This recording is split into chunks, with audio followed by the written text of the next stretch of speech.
And I think I decided that I'm not going to mount the RGB fan that I have for the front, because I find it's just way too small. It's a little dirty too. And I don't have enough of them to go up the whole front, so I think it would just look stupid. So I guess I'm just going to disregard this fan for now, and I'm going to buy some bigger ones, that the maximum size that I can fit in there.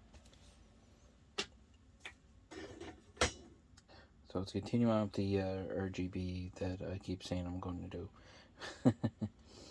Alright, I guess we can say we can get this together now. So all I gotta do is connect up the RGBs, so just bear with me. Alright, we're back on the other side, and I pulled the other USB back through so that it won't be hanging out on the other side. And just going to look at my manual to confirm which connectors are which, what the power switch and RGBs are, because I'm not 100% positive on all of them. So